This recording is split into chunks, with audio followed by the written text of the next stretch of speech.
Owner है ना, जिसकी ये गाय होती है, चाहे वो मेल हो चाहे फीमेल हो, दोनों, उनके लिए ये बहुत प्रॉब्लमेटिक है। इसको हम कहते हैं अंग्रेजी में ज़ूनोटिक डिजीज है ना। तो इसको जैसे आपने कहा कि आपको पता है ब्रूसला के बारे में कि इससे दूर हो, डॉक्टर साहब ने आपको कहा है कि इससे दूर रहने के लिए अब इसे एहतियात कहाँ कहाँ पर हमें ज़रूरी है। जी। एक तो अगर ये पता चल गई कि ये गाय ब्रूसला इन्फेक्टेड है, यानी ये जरासीम इसमें गया है, तो पहले इसमें ख्याल रखना है हमें दूध का, ठीक, क्योंकि ये दूध में भी आ जाता है। हाँ, जब तक इसको प्रॉपरली बॉईल ना करेंगे बहुत टाइम तक, तब तक भी नहीं चला जाता है, ठीक। एक तो ये चीज़ है। दूसरी चीज़ ये है कि जिस गाय में ये अब है ये इन्फेक्शन, उसको हम कहते हैं कि ये गाय ना पूरी ज़िंदगी के लिए लाइफ टाइम जिसको कहते हैं कैरियर बन गई, यानी किसी भी स्टेज में, चलो अगर ये किसी स्टेज में ठीक रही, मगर उसके बाद किसी स्टेज के बाद ही फिर से इसमें इफेक्ट दिखाना करेगा, स्टार्ट करेगा। इफेक्ट क्या क्या रहता है, जो अभी कहा गया कि जैसे अबॉर्शन, जी है ना, ये इस गाय में बहुत फ्रीक्वेंट अबॉर्शंस रहते हैं, ठीक है। ये इसमें इनफर्टिलिटी रहती है, यानी ये प्रॉपरली कंसीव नहीं कर पाती है, तो वो एक है ना, वो भी एक मसला इसमें। तीसरा इसमें रहता है कि इस गाय की हम बात कर रहे हैं, तीसरा इसमें ये रहता है कि इसकी जो स्क्रीशंस रहती है वो बहुत इफेक्टिव रहती है। स्क्रीशन मतलब जैसे है ना, जब जिस टाइम पे ये बच्चा देती है, ठीक है, उस टाइम पे निकलती है ना, या इसके ना प्लेसेंटा जैसे निकलता है, या पानी वहाँ से निकलता है, ठीक, वो डिस्चार्ज जो निकलता है उसमें ये सबसे ज़्यादा होता है, ठीक, वो खतरनाक होता है। जिस टाइम पे इन साथ पार्चुरेशन होती है, जिस टाइम पे, तो अगर हम ऐसी उस गाय को हाथ लगाएंगे, उसके है ना डिस्चार्जेस को हाथ लगाएंगे या उस बछड़ी को हाथ लगाएंगे उस टाइम पे, वो बड़ा खतरनाक होता है उस टाइम पे। मगर ये कि ये गाय इन्फेक्टेड होगी, तो वो जो डिस्चार्ज बहुत खतरनाक रहता है, उस टाइम पे बहुत ज़्यादा एहतियात करनी है, यानी ग्लव्स वगैरह जो प्रॉपर गियर उस टाइम पे पहनना है, अगर ना ये उस टाइम ज़रूरत पड़ी तो वो हमें ख्याल रखना है। दूध, डिस्चार्ज, ये सबसे ज़्यादा इन्फेक्टिव होते हैं, और ये जरासीम उसमें सबसे ज़्यादा होता है, तो उस टाइम एहतियात बहुत ज़रूरी है। तीसरी बात जो हमने कहा कि ये है ज़ूनोटिक, पता चल गई कि ये बीमारी है इस गाय को, बेहतर रहता है इसको कल किया जाए, भेजा भी नहीं जाए, कल किया जाए, यानी इसको हाँ, इसको वो एक तरीका असल में रहता है, क्योंकि अगर जहाँ पर हम उसका कोई इलाज नहीं है उस बीमारी इस इलाज में एंटीबायोटिक वगैरह कहते हैं, मगर वो असर नहीं होते, क्योंकि ये जरासीम क्या होता है, ये इंट्रासेल्यूलर होता है, ये सेल के अंदर रहता है। अगर हम एंटीबायोटिक्स वगैरह इसको देते भी हैं, ये कभी ना किसी ना स्टेज में निकल जाती है, और फिर सबसे बड़ा मसला क्या रहता है, एक तो आसपास के जानवर, उनके लिए भी इन्फेक्टिव रहता है, और सबसे इम्पोर्टेंट हम इंसानों के लिए जो उसके साथ डील कर रहा है जानवर के साथ, तो ये एक बड़ा प्रॉब्लम है अभी ये ब्रूसलोसिस। इसके लिए भी हमें अवेयरनेस ज़रूरी है, जैसे आपने पूछा कि अगर ये इन्फेक्शन है तो हमें क्या क्या करना चाहिए, ठीक। एक तो दूध का वगैरह का ये है, या अगर ये पॉजिटिव निकली गाय, ठीक, तो ये फिर बड़ा प्रॉब्लम है, क्योंकि आसपास जो भी गाय आपके साथ हो, मतलब जो है ना, जो और भी गायें होंगी, उनके लिए भी ये मसला है। तो ये चीज़ हमें जहन में रखनी कि अगर ये ब्रूसला गाय टेस्ट करते हैं, बड़ा एक ईजी अनएक्सपेंसिव टेस्ट रहता है, तो we go for the RBPT test, this is rose Bengal precipitation test रहता है भी, हमें आते हैं आसपास से भी, हमारे अपने क्लिनिक से, तो routinely we perform this test here in our veterinary epidemiology and preventive medicine lab में, ठीक। इसके लिए बायोसिक्योरिटी हम रखते हैं प्रॉपर, तो on the base of biosecurity ही के बेसिस पर हम ये अंडर बायोसिक्योरिटी, ये इंसानों में लग जाती है ना, इन्फेक्टिव तो इंसानों में हो जाती है, तो हमें उसका भी एहतियात रखना है कि अगर हम ये टेस्ट करें तो प्रॉपर एहतियातन करें इसको। सो वो भी होता है, और यहाँ हमें कुछ ही टाइम, विदिन 1 घंटे हमें पता चल जाता है कि ये एनिमल पॉजिटिव है नेगेटिव, बहुत रिलायबल कर सकते हैं इस गाय को या नहीं कर सकते, क्योंकि ट्रीटमेंट रिकमेंडेड इस गाय में नहीं रहती है ना, क्योंकि अगर हम ट्रीटमेंट, मैंने कहा कि अगर हम ट्रीटमेंट देंगे कभी ना कभी ये फिर से वापस आ सकती है, और हमें बीच में पता नहीं चलेगा कि जो ओनर है जिसकी ये गाय, उसको भी इन्फेक्शन हो चुका होगा, क्योंकि ये ऐसा नहीं कि ये बीच में दिखाता है अबॉर्शन हो गया, बीच में दिखाता है कि इन्फेक्शन हो गया, बीच में दिखाता है कि स्टिल बर्थ्स हो गए, यानी ऐसे ही है ना, बच्चा मर गया है ऑलरेडी अंदर से, तो मगर बीच में नहीं दिखाती है ये चीजें, मतलब प्रॉपर डिजीज खत्म नहीं होती। हाँ, प्रॉपर डिजीज खत्म नहीं होती है, टाइम के लिए खत्म होती है। हाँ एग्जैक्ट, कुछ टाइम के लिए आपको लगेगा कि नहीं गाय ठीक है, बच्चा भी ठीक से दे दिया, मगर दूसरी जब आ गई ना पार्चुरेशन, या दूसरा टर्न आ गया इसका प्रेगनेंसी का, उस टाइम पे फिर से दिखाएगा कि फिर से अबॉर्शन हो गया, यानी मीनवाइल आपने इसके साथ की है ना डीलिंग, तो कभी ना कभी ये जो ऑर्गेनिज्म है, ये जो जरासीम है, बाहर एनवायरनमेंट में यानी बाहर आ जाता है, तो उसका हमें पूरा एहतियात रखना है ना। और ये इम्पोर्टेंट है हमारी डेयरी काउ के लिए, एक सबसे इम्पोर्टेंट डिजीज़ यहाँ पे। और भी है बहुत सारी, बट जब आपने पूछा कि ब्रुसेला के बारे में हमें बता दीजिए, तो है ना एक क्लियर इंफॉर्मेशन। और ये है कि इसको ऐसी गाय को बेचना भी नहीं चाहिए, बिकॉज ये फिर भी रहेगी संभाल के, हमारी सोसाइटी में ही है ना, वो दूध भी हम ही लेते हैं, तो इसलिए बेटर रहता है कि इस गाय का कुछ हम और तरीका देखें इसको करने के लिए। बाकी डॉक्टर साहब आपको बता देंगे और सारी चीज़ें लैब्स में हम क्या करते हैं यहाँ पे। प्रिवेंटिव मेडिसिन जहाँ पे ये आप लोगों की ट्रेनिंग कंडक्ट हो रही है, तो क्योंकि अब आपका डायरिया रिलेटेड है, तो डायरिया एनिमल्स में एक खास एक बीमारी होती है जो सबसे ज़्यादा इंपॉर्टेंट है, जिसको बोलते हैं मैस्टाइटिस, यानी दूध का इन्फेक्शन, ठीक है ना, अडर का इन्फेक्शन, टीट्स का इन्फेक्शन। तो जब ये इन्फेक्शन हो जाता है, इनमें ये बैक्टीरियल इन्फेक्शन होता है। इसके लिए बहुत सारे कॉजेज होते हैं, क्यों होता है, किस स्टेज पे होता है, लेकिन बस इतना याद रखने की ज़रूरत है कि बैक्टीरिया से हो जाता है। अलग अलग किस्म के बैक्टीरिया इसमें होते हैं, ठीक है ना। अब जो मेजर पैथोजन जैसे मेजर बैक्टीरिया इसमें वो स्ट्रेप्टोकोका है, स्टेफिलोकोकस बैक्टीरिया है, इकोलाई एस्टेरिया कोलाई बैक्टीरिया है। तो ये कुछ इंपॉर्टेंट बैक्टीरिया 2-3 है जिससे बीमारी हो जाती है, ठीक। अब इसमें एक होता है कि जो जिसको हम कहते हैं एक बीमारी है कोई जो ऑब्वियस है, जो जाहिर है, जो हम दूर से देख सकते हैं। देखने का मतलब है कि गाय बीमार होगी, तो जब हम गाय को ये जो उसका अडर होता है ना, हांडियाटिस वाला, तो जब हम उसको टच करेंगे उसमें पेन होगी, वो सोन होगा, स्वेलिंग होगी, उसमें इन्फ्लेमेशन होगी उसमें, ठीक है ना, तो वो हमें दूर से दिखेगा। और फिर जब हम उसको दूध निकालेंगे, दूध बिल्कुल वो कस्टर्ड टाइप का निकलेगा, बिल्कुल खराब मिल्क होगा, ठीक है ना। कभी कभी उसमें ब्लड भी प्रेजेंट होगा, तो क्लॉट्स प्रेजेंट होंगे उसमें। तो ये चीज़ें वो होती है, ये बीमारी की जो हम आराम से एनिमल को देख के बता सकते हैं, जिसको बोलते हैं क्लिनिकल मैस्टाइटिस। क्लिनिकल मीन्स कि जो हमें दिखेगा, जो हमें दिखेगा। लेकिन और एक अक्सर जो कंप्लेंट होती है डायरी एनिमल्स में, वो ये होता है कि भाई दूध गाय काफ़ी कम दे रही है, या अचानक 10 किलो दे रही थी, अब आज 8 लीटर दे रही है, 6 लीटर दे रही है, 6 लीटर दे रही थी, अब अचानक से 3 लीटर पे पहुंच गई। तो इसकी क्या वजह है? तो जानता कुछ नहीं, कोई प्रॉब्लम नहीं होती है, बिल्कुल इसका जो थानियोशिम सुदासा स्विच ऐसा कम्प्लीटली नॉर्मल, ठीक है। टीट्स को एग्जामिन करते हैं, वो भी नॉर्मल है। दूध को निकालते हैं, हम बाहर देखते हैं, दूध में भी कोई ऐसी जो विजिबल एबनॉर्मलिटी हम जिसको कहते हैं कि हम देखेंगे कोई जाहिर ऐसे दिखने में कोई इसमें प्रॉब्लम तो नहीं दूध में, वैसा कुछ नहीं होता है। लेकिन दूध की प्रोडक्शन काफ़ी कम रहती है, तो हम तो उसको करते हैं ट्रीट, जैसे उसको चलो टॉनिक्स देंगे, मिनरल मिक्सचर देंगे कुछ, लेकिन उसमें कोई खास फर्क नहीं पड़ता। तो हमारा ध्यान फिर उसमें जाना चाहिए दूसरी बीमारी की तरफ, ये भी मैस्टाइटिस है, लेकिन जिसको हम कहते हैं सब क्लिनिकल मैस्टाइटिस, यानी वो वाला मैस्टाइटिस जो ऐसे दिखेगा तो नहीं, लेकिन बराबर इन्फेक्शन अडर में होगा ही होगा। तो उस चीज़ में हम क्या करेंगे कि हम कुछ ऐसे टेस्ट करेंगे, क्योंकि उसमें तो टेस्ट करने की जरूरत नहीं क्लिनिकल मैस्टाइटिस में, वो तो जाहिर सी बात है। लेकिन इसमें हम क्या करेंगे, हमें कुछ टेस्ट ऐसे चाहिए जो हमें बताएंगे कि हाँ अडर में इन्फेक्शन है, यानी वो वाले टेस्ट जो इसको डिटेक्ट करेंगे, इस वाले बैक्टीरिया को डिटेक्ट करेंगे। अब एक होता है कुछ टेस्ट की जो आप लोगों ने वहाँ से, जैसे अभी आपने लेक्चर सुना वहाँ पे कि वो लोग मिल्क को कलेक्ट करते हैं, कलेक्ट फिर किसी लैब में भेज देते हैं जो नज़दीक होगी, ठीक है ना। एक तो वो बात है। दूसरा होता है कि फार्मर को तो ऐसा भी कुछ चाहिए कि नहीं अब मैं कहाँ दूध उठा के वहाँ लैब में भेजूंगा, उसका थोड़ा पैसा भी लगेगा और उसमें लेबर इंटेंसिव भी है। तो ऐसा क्या कोई टेस्ट है कि जो हम वहीं पर कर सकते हैं, जो खुद एक ओनर कर सकता है, एक फीमेल ओनर है जो गाय के साथ काम करते रहते, क्या ऐसा कुछ है कि वो खुद ही कर सकते हैं वो टेस्ट वहाँ?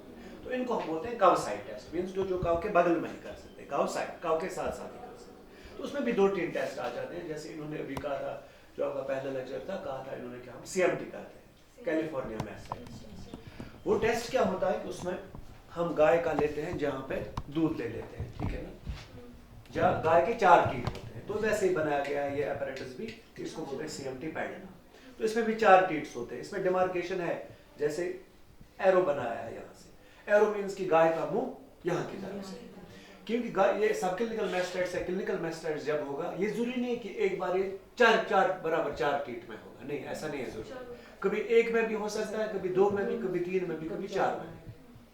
तो जब हम इसको इलाज करेंगे, इसमें एंटीबायोटिक इन्फ्यूज करेंगे, कभी हम टीट में ही एंटीबायोटिक दे दें, तो ऐसा ना हो कि हम फजूल भी दवाई दे दें इसको, एक टीट में इन्फेक्शन है हम इसमें भी दें, दूसरे में भी दें, ऐसा करने की जरूरत नहीं है। जिस टीट में इन्फेक्शन है हम उसी में दवाई इन्फ्यूज करेंगे, ठीक है ना। तो इससे हमें पता चलेगा कि ये दूध हमने जो लिया ये किस वाले टीट से लिया। गाय का मुंह जैसे यहाँ की तरफ है, तो हमें पता है ये 4 वाले आगे वाले टीथ हैं, 4 वाले टीथ है, और ये हैंड वाले टीथ है, पिछले वाले, और लेफ्ट 4 है और लेफ्ट हैंड है, लेफ्ट वाला कौन सा है, राइट वाला कौन सा, ये हमें पता चलेगा। तो हमने दूध लिया, उसके बाद क्या हम करेंगे कि इसमें ये होता है कि 5 ml 4 या 5 ml हमने इसमें दूध डाला है। आपने गाय से लिया या आपने पहले किसी कंटेनर में लिया, उसके बाद इधर डाला। उसके बाद एक हमारे पास रिएजेंट आता है जिसको हम कहते हैं कैलिफोर्निया मैस्टाइटिस, ये ना CMT, ये एक रिएजेंट आता है, इसको हम कहते हैं CMT रिएजेंट। इसकी खास बात है आप खुद भी बना सकते हैं, इसके जो केमिकल्स होते हैं काफी सस्ते आते हैं। फॉर एग्जाम्पल एक डिटर्जेंट टाइप का केमिकल हमारे पास रहता है सोडियम लॉराइल सल्फेट, ये वाला, ठीक है ना। तो वो आपको हम बताएंगे, वो आपको हम देंगे भी at the end of training, और उसमें चार्ट में भी लिखा भी होगा कि ये आपको कितना मिलाना है। और भी एक चीज इसमें लगती है जिसको हम कहते हैं एक डाई होता है, एक दूसरा ये वाला डाई, ये बहुत थोड़ा इसमें लगता है, मामूली एक चुटकी भर इतने वाले में। तो इस डाई से इसमें कलर आ जाता है। तो ये आप वहां भी बना सकते हैं आराम से, घर में बना के रखा 1-2 लीटर, उसके बाद दूध का डाला हमने जैसे 4-5 ml, उसके बाद ये भी हम डाल लेते हैं उतना।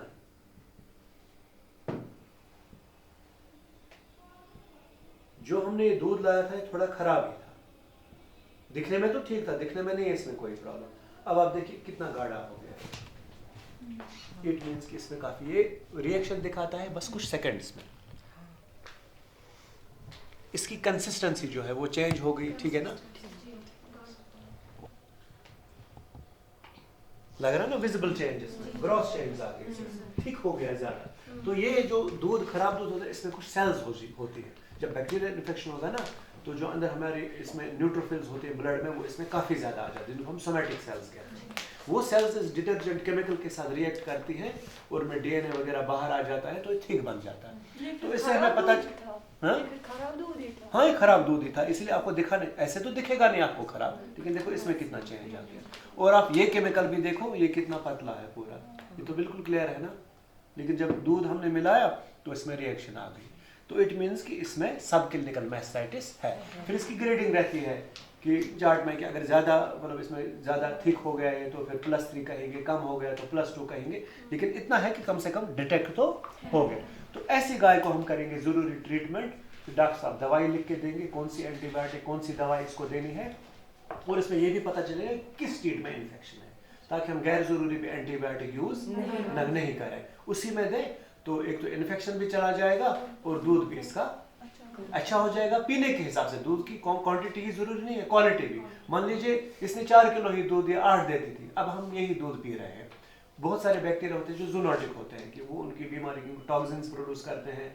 हमारे बच्चे भी दूध पीते हैं, हम भी दूध पीते हैं, दूध के प्रोडक्ट्स भी बनाते हैं, तो इट मीन्स कि हम अच्छा दूध कंज्यूम नहीं करते हैं। तो सब क्लिनिकल मैस्टाइटिस में दूध भी खराब रहता है, क्वालिटी वाइज भी और क्वांटिटी में भी प्रॉब्लम आ जाती है। अब देखिए हमें लगता है कि गाय है, चलो 2 किलो कम हो गया। अब देखिए पर डे कितना हो, किसी के पास 10 गाय है, 2-2 किलो अगर हम कहेंगे कि रोज कम हो, 20 किलो एक दिन में कम हो गए, और 20 मल्टीप्लाइड बाय 40 या 50 कर दो, तो सब क्लिनिकल मैस्टाइटिस हो, क्लिनिकल मैस्टाइटिस हो, फीड तो बराबर देना है। गाय मत कम खाएगी, गाय तो बराबर खाएगी। हमारा जो इनपुट है खर्चा वो तो बराबर हो रहा है, लेकिन आउटपुट हमारा काफी कम हो रहा है। किसी के पास बड़ा फार्म है, अब ये नहीं कि एक गाय है तो चलेगा, किसी के पास 50 गाय का फार्म है, किसी के पास बड़ा फार्म है जिसमें 100 कैटल है। अब 100 करके आपका 1 ही किलो दूध मान लो, इसका सिर्फ 1 kg कम हो रहा है पर डे। रोज इस फार्म में 100 kg कम हो रहा है, और 100 मल्टीप्लाइड बाय 50 कर दो, 40 कर दो, तो इट मीन्स इस फार्म में कितना लॉस हो रहा है जो हमें दिखता भी नहीं है। इसलिए ये भी चीज बहुत इंपॉर्टेंट है। ये तो काउसाइट टेस्ट है, और भी कुछ काउसाइट टेस्ट होते हैं। हाँ, अब दूसरा है कि कुछ मैस्टाइटिस होते हैं जिनको हम कहते हैं कंटेजियस मैस्टाइटिस, ठीक है ना। कंटेजियस बैक्टीरिया से होते हैं, स्टेफिलोकोकस है, स्ट्रेप्टोकोकस वगैरह है। तो ये क्या होता है, ये रहते हैं अडर में, इनसाइड अडर, एक तो ये, और दूसरा ये चिपक के रहते हैं टीट्स पे, बाहर से रहते हैं। तो अब 4-5 गाय है किसी के पास, आया लेडी एक आई, अब दूध ले लिया एक गाय से, तो उसके हाथ पे ये चिपक गए, ठीक है ना। तो कंटेजियस हम इसीलिए इनको बोलते हैं कि चिपक गया। अब वही उनर गया, वही जो इसको केयर करता है वही दूसरे गाय के पास गया, तो इसने वहां से उठा के इधर इन्फेक्शन है।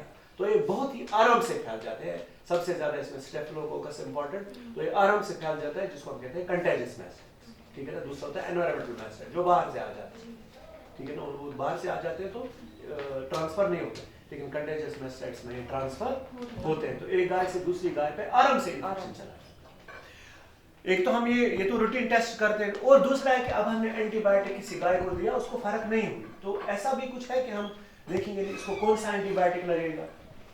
हमने तो इसको एंटीबायोटिक दिया, तो हो सकता है ये एंटीबायोटिक इस वाली गाय में काम न करता होगा, दूसरे में तो करेगा, एक गाय दूसरी गाय ठीक है। उसके लिए हम क्या करते हैं, हम ये जो बैक्टीरिया होते हैं आइसोलेट करते हैं, इनको हम बाहर ही देखते हैं, बाहर इनको एंटीबायोटिक देते हैं, हम गाय को नहीं देते हैं। इन बैक्टीरिया को निकाल के बाहर एंटीबायोटिक देते हैं, तो हम देखते हैं कि क्या ये बाहर इन पे एंटीबायोटिक का असर क्या रहा।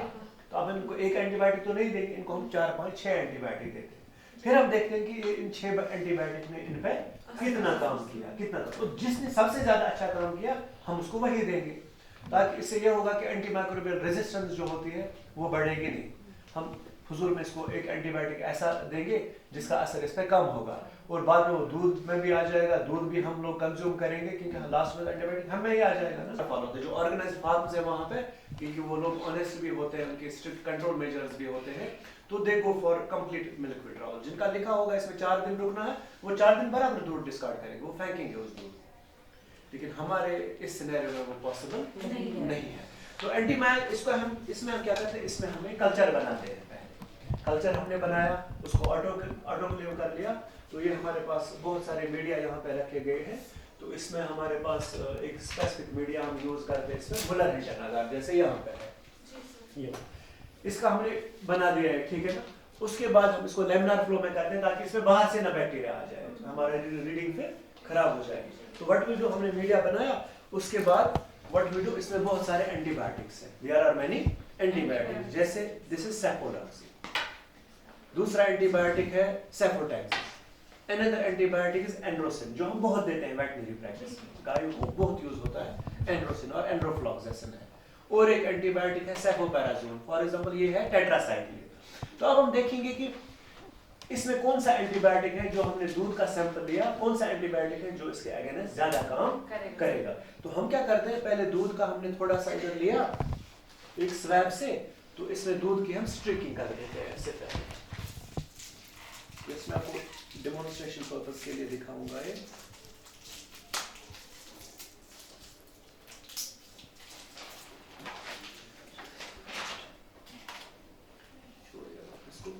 तो इसमें हम स्वैब से लेते हैं और उसकी स्ट्रिकिंग करते हैं। पहले इसमें हमने दूध से इसमें स्ट्रिकिंग कर दी, दूध में क्या होंगे, there will be bacteria present. उसके बाद इसमें एक प्रॉपर प्रोसीजर से फोर्सेप्स से हम लेंगे, हम ये एंटीबायोटिक डिस्क निकालेंगे और उसमें हम डिस्क डालेंगे, एंटीबायोटिक डिस्क। इसमें भी एंटीबायोटिक होगा, इसमें भी होगा, इसमें भी होगा, इसमें भी होगा। तो एंटीबायोटिक डिस्क इसमें डाल के हम इसको बंद करेंगे, पूरा प्रोसीजर करेंगे लैमिनार फ्लो में ही, then we will incubate it. वहां पे हमारे पास इनक्यूबेटर है, तो इनक्यूबेट करेंगे। मीडिया, उनको खाना मिल गया, क्योंकि हमने गाय में टेम्परेचर होता है वो हमने यहाँ पे रख दिया, तो बैक्टीरिया फ्लोरिश करेंगे, दे विल ग्रो। लेकिन साथ साथ जो डिस्क्स हैं इसमें डिफ्यूजिबल एंटीबायोटिक रहता है, वो एंटीबायोटिक क्या होगा, डिफ्यूज होगा, ठीक है ना, वो क्या हो जाएगा, डिफ्यूज, वो बाहर निकलता जाएगा। तो लेकिन बैक्टीरिया चाहता है कि मैं ग्रो करूं, एंटीबायोटिक चाहता है कि ये ग्रो ना करे, ये यहाँ से निकलेगा, लेकिन वहां पे किसका जोर होगा, एंटीबायोटिक, इसका बैक्टीरिया का, यहाँ से एंटीबायोटिक का। तो अगर बैक्टीरिया कम पावरफुल होगा वो इसके नजदीक नहीं पहुंच पाएगा, क्योंकि एंटीबायोटिक ज्यादा पावरफुल है, एंटीबायोटिक दूर फैलेगा, उसको ग्रो नहीं होने देगा। मान लो अब एंटीबायोटिक कम काम कर रहा है, उसके अगेंस्ट कम काम कर रहा है, तो इट मींस वो जो बैक्टीरियल ग्रोथ है वो इसके ज्यादा नजदीक आ जाएगी, ज्यादा नजदीक आ जाएगी। अब इधर यहाँ फर्क देखिए, जिसको हम कहते हैं जोन ऑफ इनहिबिशन, मींस कहां तक इसको ये रोक पाएगा। अब इस बैक्टीरिया का देखो, इस एंटीबायोटिक का देखो, क्या इसने नहीं रोका है इनको पूरा, इसने अपने नजदीक नहीं आने दिया। लेकिन दूसरे एंटीबायोटिक, थोड़ा पुराना डिस्क है, इसको क्लियर नहीं होगा आपको, लेकिन ये जो दूसरा ये वाला है एंटीबायोटिक, अब आप यहाँ से देखिए इस तरफ से, इसने बहुत कम रोका है इसको, है ना, इट मींस ये उतना पावरफुल नहीं है, ये नहीं रोक पाया इसको, लेकिन दूसरा वाला जो है इसने रोका है। अब और एक देखिए, इसने तो कंप्लीट रोका है, दिख रहा है आपको, देखो ये वाला जो है ना थर्ड वाला, इसने तो बहुत ज्यादा रोका है, इसने पूरा एक जोन ऑफ इनहिबिशन, इतना बड़ा सर्कल बनाया है। तो इट मींस जितना बड़ा सर्कल, इट मींस कि उतना, या यहाँ देखिए इधर दिखेगा, ये ना एंटीमाइक्रोबियल रेजिस्टेंस उनमें रेजिस्टेंस नहीं बढ़ाने देंगे क्योंकि हम स्पेसिफिक एंटीबायोटिक दें जो इसके अगेंस्ट काम करेगा, फजूल में नहीं। एक तो हम ये टेस्ट कर लेते हैं हमें यहाँ पे। तो जब आप लोगों के पास इंशाल्लाह गाय होगी या डेयरी फार्म होगा या कुछ, अगर एंटीबायोटिक डॉक्टर साहब वहाँ पे देंगे उसको फर्क नहीं हो रही है तो आप हमारी लैब में यहाँ पे भेज सकते हैं AST। फिर और भी कुछ हम यहाँ पे एडवांस टेस्ट करते हैं जो हमने यहाँ पर इस लैब में, जिनको हम कहते हैं एक्यूट फेज प्रोटीन। जैसे ये है for example bovine haptoglobin, milk के लिए ये इलाइजा बेस्ड है, ये कॉस्टली होते हैं, ये कभी कभी कम करते हैं। और ये बोवाइन एमाइलॉइड, ये इलाइजा बेस्ड टेस्ट होते हैं। मैंने आपको पहले बोला कि जब मैस्टाइटिस हो जाता है गाय में, सब क्लिनिक में, इसमें दूध में कुछ चेंज आ जाती है जो हमें वहां से दिखती नहीं। इसमें इम्यून सेल्स की जो कंटेंट है इसमें इम्यून सेल्स वो काफी ज्यादा बढ़ जाता है। और वो इम्यून सेल्स होती है वो कुछ मॉलिक्यूल्स प्रोड्यूस करते हैं जिनको हम कहते हैं बायोकेमिकल मार्कर्स। यानी अगर हम उनको डिटेक्ट करेंगे इट मींस हम असली सब क्लिनिकल मैस्टाइटिस को डिटेक्ट करते हैं, क्योंकि इस मैस्टाइटिस में इनकी कंसंट्रेशन काफी बढ़ जाती है। तो उसमें जब हमने दूध का सैंपल लाया उसको फिर पूरे प्रोसीजर के साथ डाइल्यूट वगैरह करके हम एक इलाइजा टेस्ट इधर लगा देते हैं। तो वो इलाइजा टेस्ट में पूरा ये उसकी प्लेट है, तो ये इलाइजा टेस्ट से हम डिटेक्ट कर लेते हैं कि वो बायोकेमिकल मार्कर्स या एक्यूट फेज प्रोटीन जिनको कहते हैं वो प्रोटीन्स कितने ज्यादा है इसमें। तो उससे भी हम डायग्नोज कर सकते हैं कि इस गाय में कोई प्रॉब्लम इसमें प्रॉब्लम है या नहीं है। अगर डिटेक्ट नहीं हुआ तो नहीं, अगर है तो हो गया। तो उससे हमें ये पता चलता है। तो इट मींस कि इस गाय को हम आराम से सब क्लिनिकल मैस्टाइटिस के लिए ट्रीट कर सकते हैं, ताकि इसका एक तो दूध की जो ये क्वांटिटी ऑफ मिल्क यील्ड हम जिसको कहते हैं वो भी बराबर आ जाए, और दूसरा है कि क्वालिटी जो बहुत ज्यादा इंपॉर्टेंट है कि हम खराब दूध ना खुद कंज्यूम करें ना और किसी को दें। तो बाकी भी कुछ एडवांस टेस्ट है वो हम आपको नेक्स्ट प्रैक्टिकल्स में बताएं जो हम यहाँ पे। चलिए, थैंक यू।